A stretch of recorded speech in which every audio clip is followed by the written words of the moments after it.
কাল রাতের ঘটনার আকস্মিকতায় কিছুক্ষণের জন্য আমি ব্যালেন্স হারিয়ে ফেলেছিলাম। তাই তাই মিনুকে আশ্রমে পাঠানোর কথা বলে ফেলেছি।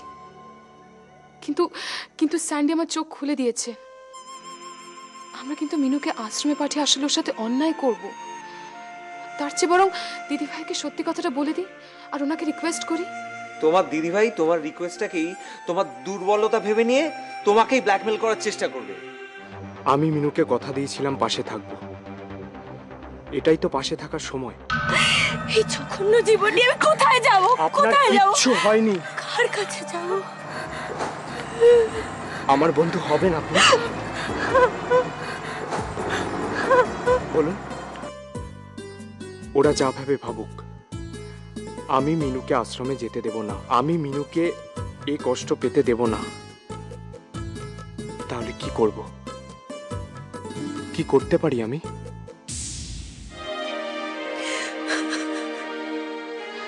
হ্যাঁ মিনু, আমরা জানি এতে তোর কোনো দোষ নেই, তাই আমরা একটা সিদ্ধান্ত নিয়েছি।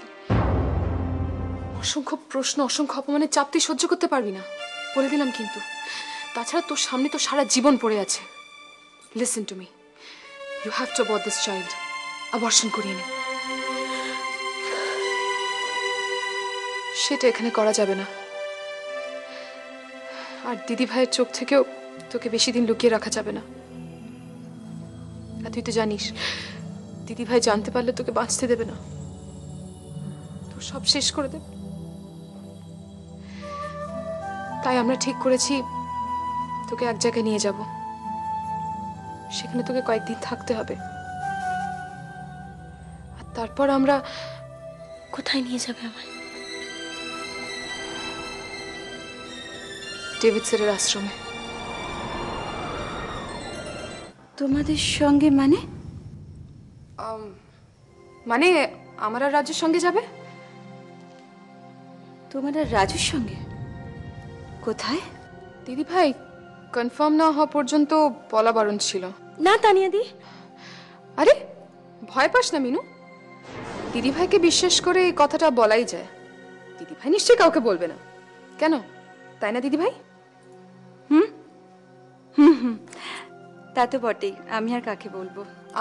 আমরা ভেবেছিলাম ফ্যামিলির সবাইকে একটা সারপ্রাইজ দেওয়া যাক।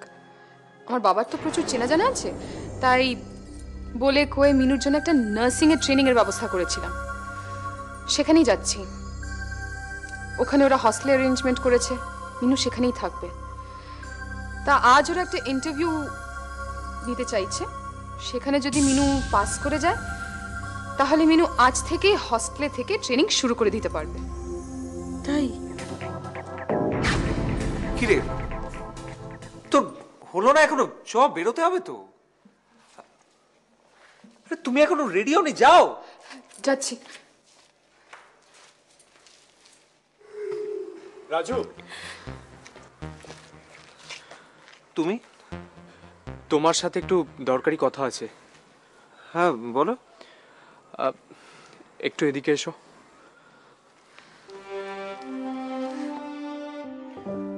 রাজু, আমি জানি মিনুকে আশ্রমে রেখে আসা ছাড়া তোমাদের কাছে অন্য কোনো চয়েস নেই, কিন্তু আমার কাছে আছে। কি? মিনুকে আমি আমার কাছে রাখতে চাই। হ্যাঁ? আমি আমার বাড়ির লোককে কিভাবে জবাব দেব সেটা বলতে পারো? আর তাছাড়া স্যান্ডি, তোমার জীবনটাকে শুধু শুধু জটিল করছো কেন? তুমি তোমার নিজের বোনের জীবনের কথাই তো ভাবতে পারছো না রাজু। বলে দেবে মিনুকে সে নিয়ে গেছে যে ওকে সব থেকে বেশি ভালোবাসে। মানে সেই ঘটনার পর মিনু সুইসাইড করতে গিয়েছিল। আমি বাঁচিয়েছিলাম মিনুকে।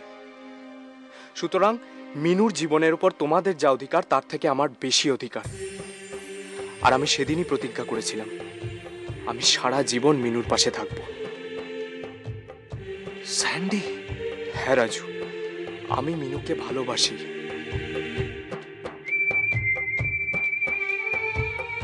আর আমি জানি মিনু আমাকে ভালোবাসে।